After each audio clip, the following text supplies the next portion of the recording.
Hello, everybody. I am so excited to be here today with you. My name is Shruti Katari, and I lead industry initiatives for Blue Shield of California.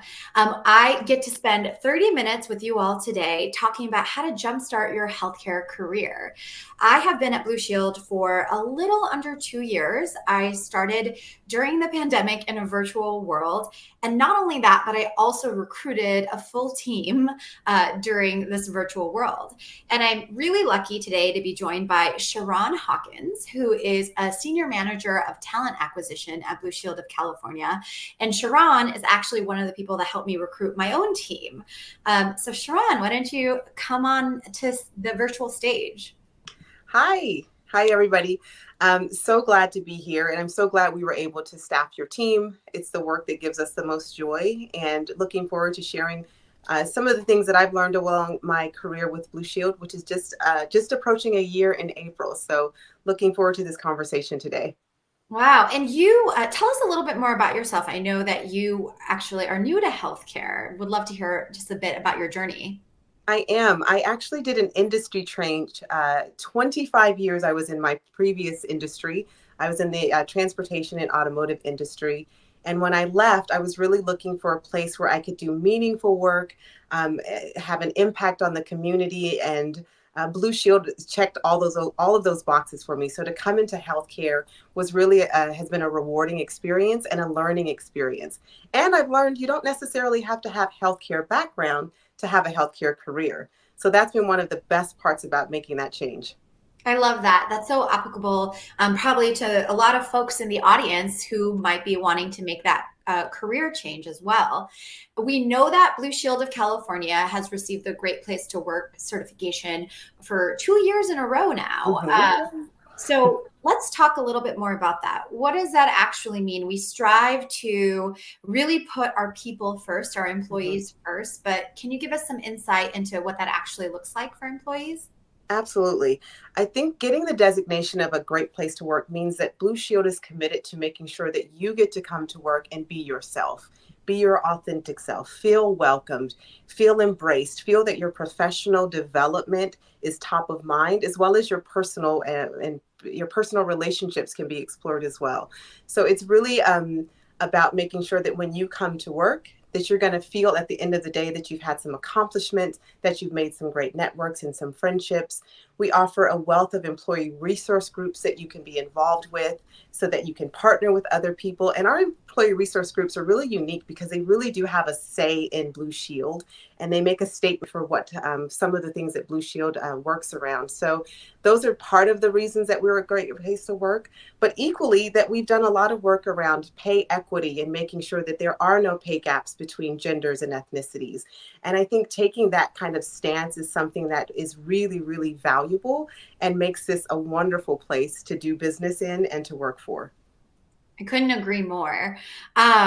So, okay, let's talk about one of the hurdles, which is interviewing, right? Interviewing, it can be very stressful, whether it's an in-person world or a pandemic world, doesn't really matter. But we've prepared a short little video for you all with some tips and tricks around interviewing. And so why don't we cue that video right now?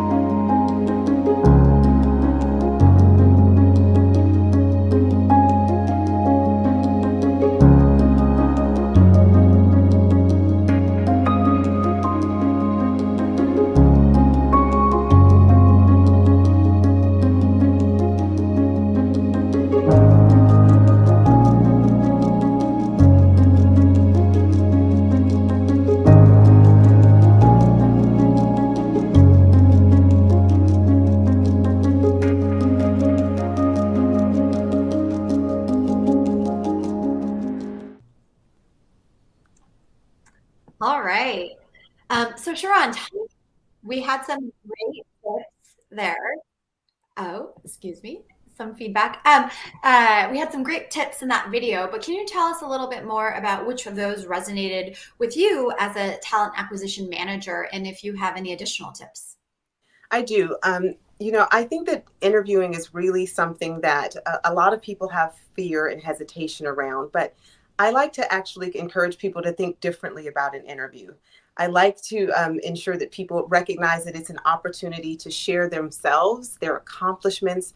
And so the way to do that, and what was mentioned in the video, is really the STAR technique. And for those of you that don't know what that acronym means, it's a technique that's usually used for behavioral based interviewing, and it allows you to state whatever the situation was, tell us what the tasks were that you were going to accomplish, what actions were taken, and what the results were. If you have that kind of mindset to any interview question, whether it's a traditional behavioral interview question, which usually starts with, give me an example of a time when, or tell me about, those questions sort of give you the understanding that they're looking for a very specific example. But that STAR method works for a behavioral interview as well as a conversational interview, because what it essentially tells you to do is tell a story, and tell that story in a way that you give us the start to the story. What initiated the accomplishment that you're going to share with us? What was the room around that? And then it's going to allow you to tell us what you did, what actions you took, what tasks you had to perform, what were some of the things that you did. And I say you because oftentimes when people are sharing stories, they're sharing what we did, and sometimes they back away from saying I, but there really is a unique balance of using the word I and we and sharing back a story. So we want to hear the situation. We want to hear the tasks that were taken. We want to hear the actions that you took. And we want to hear the result. And what's interesting, Shruti, is that that's where most people actually fall slightly short. They're not actually able to give us the result and tell us what the outcome was. And in truth, it doesn't always have to be positive. It could be an opportunity where you've learned something because of that experience, where you've gotten better because of that experience. That is still a result if it has helped shape the way you have moved forward from that experience. And so the STAR technique is one that really resonates for me, and one that I think a lot of people should get comfortable using because it will help them in any interview situation. Yeah, that's great advice. What does generally the interview process at Blue Shield of California, what does that look like? It looks like this: apply. Everybody out there who's looking for employment, apply, because I know that I'm hiring in my divisions, and I want everybody out there who's looking for great place to work to come here. So once you submit your application, our TA team will review your applications and your qualifications. I think it's a really important thing that you make sure that whatever you apply for, that your resume, your background and experience does line up with the opportunities. Again, it doesn't have to say that you've come from healthcare, but we are looking for transferable skills. We want to know that the work that you've done elsewhere can apply. There's also room to say that some things you may not have done, but you know that you have the capacity to do. So once you've submitted your application, our talent acquisition professionals will take a look at your skills, your qualifications. We will then select you for an interview, and then you'll have a first round of interview, typically with the talent advisor. And then we will move you into the interview process with our team. We try to make sure that everybody has a response from us. We do really good work around having great, meaningful conversations with our candidates. I know that my interview is not just about the work that you do, but how you've become who you are, how you made decisions. All of those things are important to us.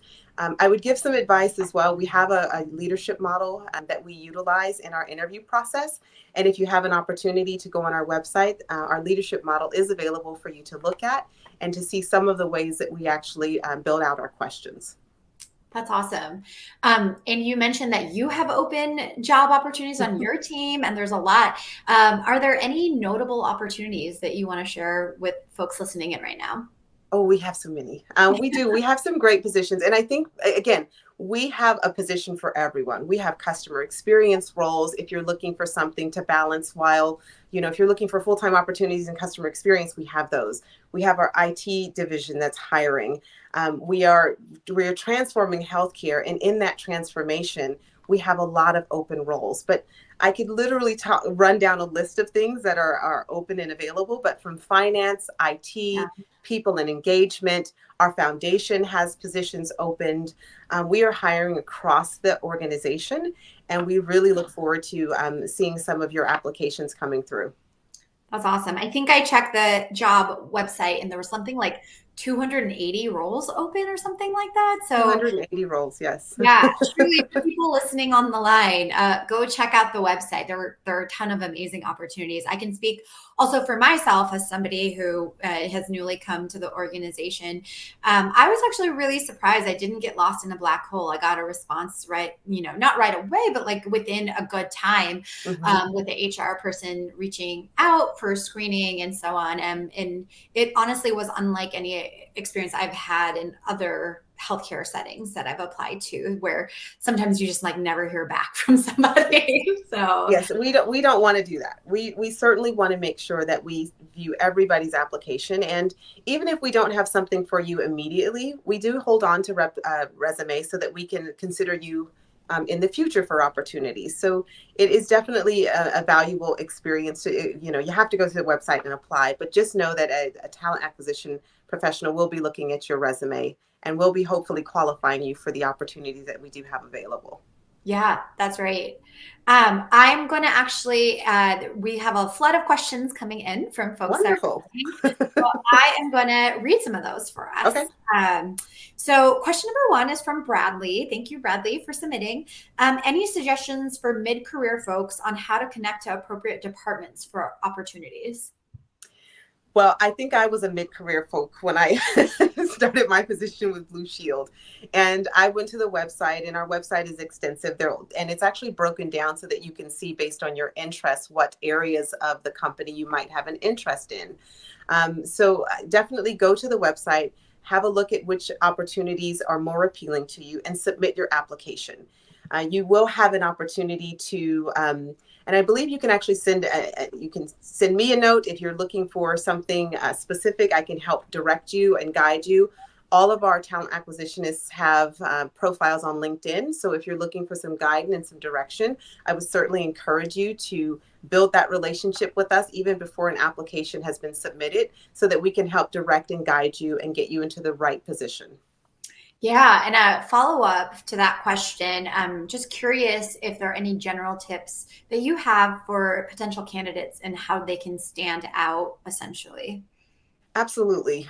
When I'm looking at an application and I'm looking at a resume, first of all, I want to make sure that your background and experience does line up with the opportunity.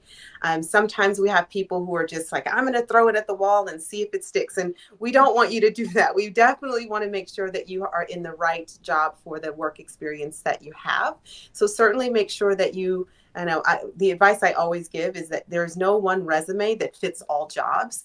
Your resume should have some fluidity to it. It should be able to shift and change to reflect all of the different components of your previous work experience.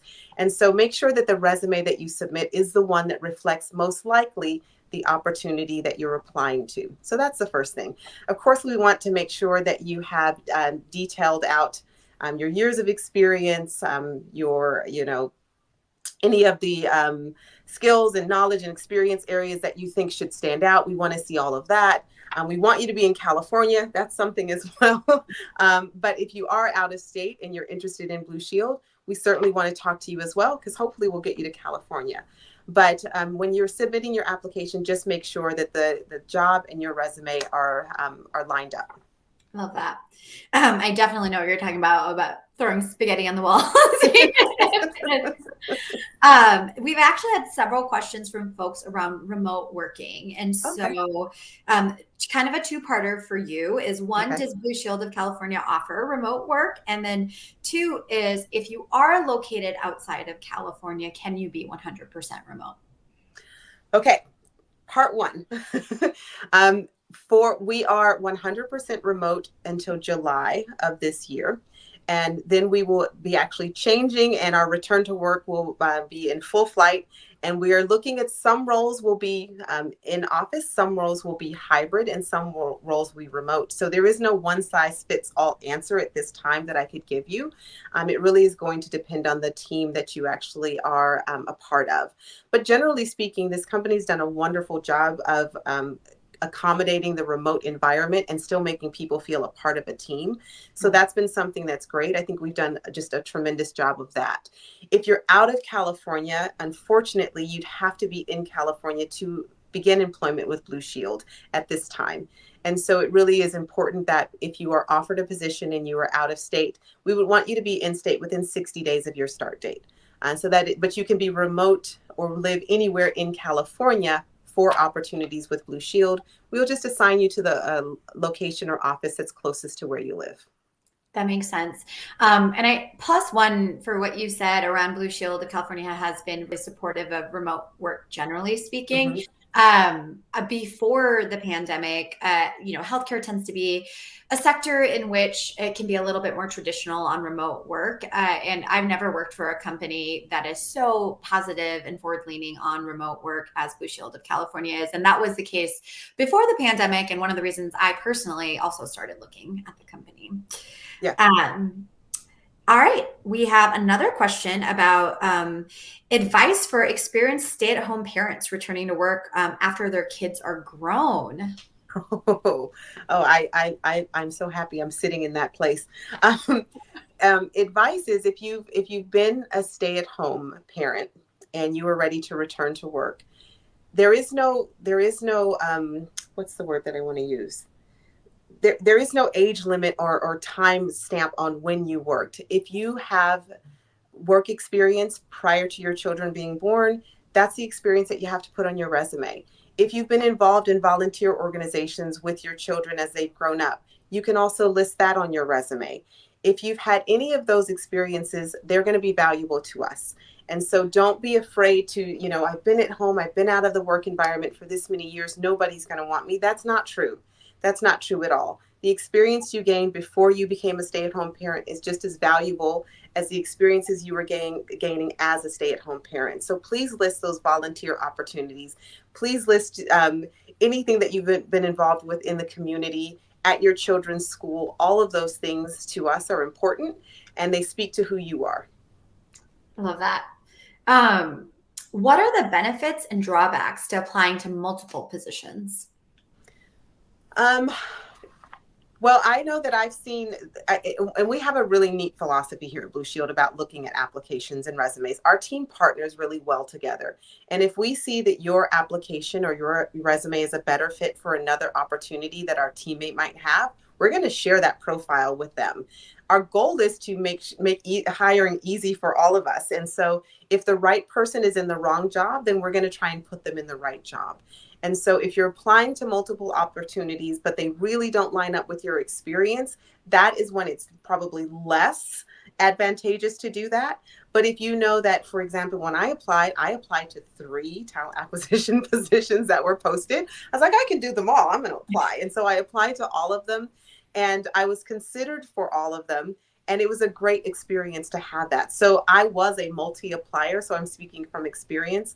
I had something in my background that spoke to all 3 of those roles, so it made sense at the time for me to apply. But just know that if you apply and you have skill sets, that we will share your profile to make sure that we are putting the right person in front of our team. Yeah, that same thing happened for me as a hiring manager, actually.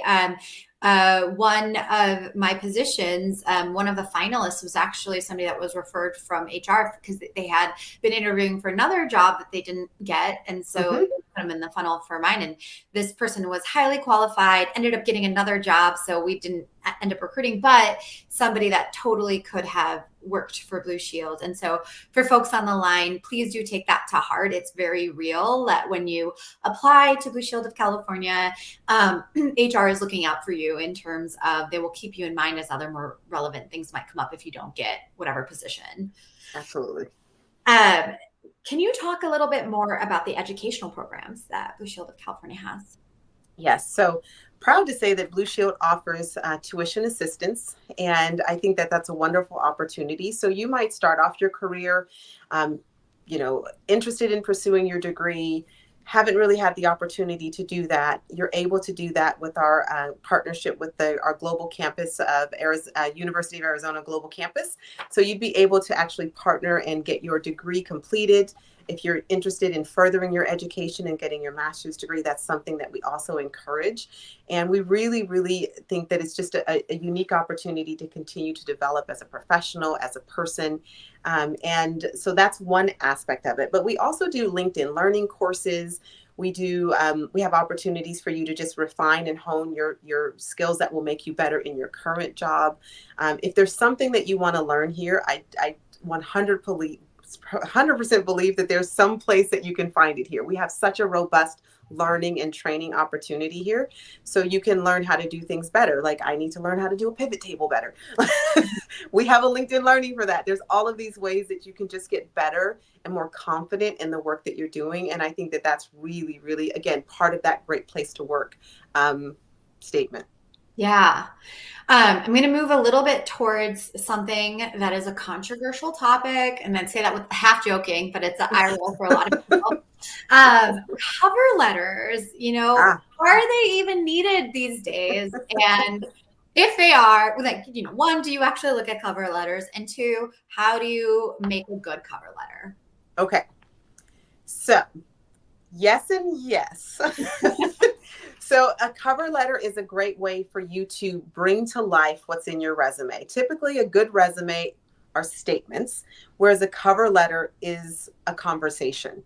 And so, it actually, there's room a little bit for both.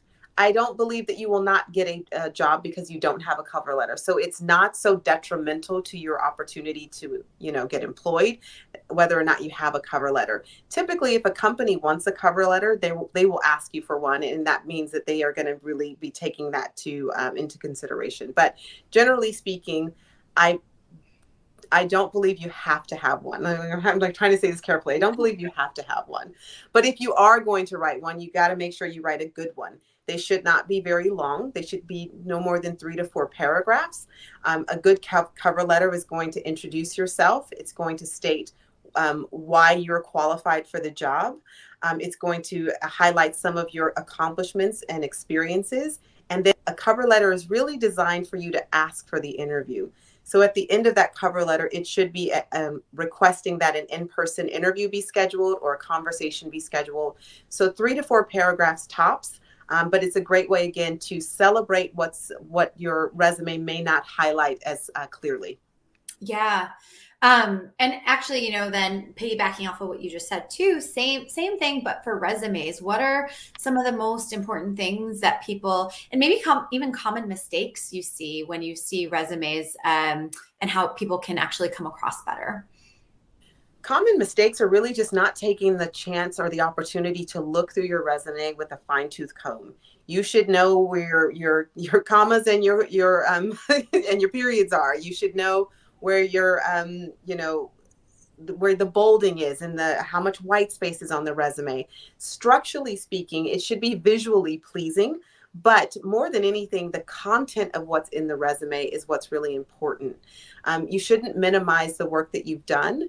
You should definitely highlight the things, and if you can quantify results when you have the ability to quantify, please do that. If you've had an impact on reduction of costs. Any of those things are really important to put in there. We also want to see a chronological resume. I typically would suggest that you go no more than 7 to 10 years back in your resume. You don't want something that dates back to throwing newspaper on your paper route. So we don't want something too lengthy. And the rule of thumb, typically, it depends on what part of your career you're in. But if you're relatively, new to your career, it might be a one pager. But if you are somebody who's had years of experience, like myself, when I started looking for opportunities, mine was 2 pages because I couldn't fit it all in one page. But the common mistakes are just not taking the time to make sure that structurally it looks good, but also that that if you don't put in all of the things that you've done in the resume and you assume people know about the work that you've done, make no assumptions in a resume. Yeah. I really love your advice that you gave on like giving the concrete outcome that you were Mm-hmm. able to achieve. I feel like that as a hiring manager is something that was something that I saw in resumes as one of the biggest Hmm. mistakes of like, what did you actually accomplish in this role, sort of thing. Well, and Um, truly, a good resume is going to direct some of the questions because, yes, we have a standard set of questions that we typically ask in an interview, but a resume will allow us to venture off and it gives you an opportunity to maybe share something that you've done that you're proud of. So when you have those results in there, it really does direct and shape somewhat the content of the interview. yeah, absolutely. We had a really, I think this is a really important question from Mhm. Robin that just came in. Thank you, Robin, for the question. Do you hire people with disabilities? Absolutely. Yes, you don't become a great place to work without making sure that we can cover all of the communities that we serve. So, yes, we do. And we do make accommodations in our application process as well. If you needed help filling out your applications, we do have an accommodations process that is available on our website. But yes, we do hire people with disabilities. We are an equal opportunity employer for sure. And can you say a little bit more about that? Because I think it's really important and it's talked about in our organization, the importance of diversity, inclusion, Mhm. equity. You know, of course, our programs reflect that, but we reflect that in our HR practices as well, and as we recruit folks. But anything else in terms of just Blue Shield of California's goals around hiring and making sure that we're reflective of California's diversity? Yeah, I mean, as a healthcare company, we recognize and appreciate that everyone has a contribution that they can make, regardless of their backgrounds and experiences. We're looking for those people who can make those contributions. And so, when you talk about somebody with a disability, we can't always assume that they are visual disabilities that we can see. There may be other disabilities that we take note of. And again, our goal is to reflect the communities that we serve. And so we do a lot of recruitment and outreach into those communities to make sure that we are purposefully looking for the communities that we serve. So we partner with our veterans community. We partner with communities of color. We partner with disability organizations, and we share our opportunities with them as well, because we do want them to know, and we want all communities to know that this is a place that you can come and do meaningful work regardless of your disabilities backgrounds. Love it. We are nearing the end of our time, so I want to wrap up with one last question, and I'll answer Okay. it as well. Okay. What are your some of your favorite employee perks being an employee of Blue Shield of California? We both are relatively new, so I'll go first. Fridays, we have Mhm. early sort of Fridays, no meetings after 2 p.m., which is Mhm. really amazing way to start the weekend, and also really grateful for Blue Shield of California for giving that to us also in a virtual world where things are Mhm. pretty stressful. Yes. And the other thing is there's actually not a strong sense of hierarchy at Blue Shield of California, which I really appreciate. You can truly reach out to anybody for an Mhm. informational meeting. So that's me. How about you? Mhm. I would probably say the same. That was one of the things that was definitely appealing. The fact that we tried something in the summer with this, they were summer Fridays was what they were initially called, and then they became incorporated into the fabric of our company. Like total win. I loved that that was something that the company heard the employees appreciation of that and they kept it. So I really, really had a great appreciation for that. But I also love that we had Thanksgiving week off. That was awesome. Great. That was just a surprise and a rewarding surprise. And again, I like that there is definitely a sense that our leadership listens to what employees are needing and wanting to have balance and to be able to restore so that they can come to work and fully be productive, but also have a good time while being productive. So those are the things that are really, really great for me. Well, Sharon, thank you so much for joining us today. To the audience members, thank you for tuning in. We really do hope you check out those jobs. Again, 280 plus on our job site. Apply, and we hope the session was helpful for you. Thank you. Thank you.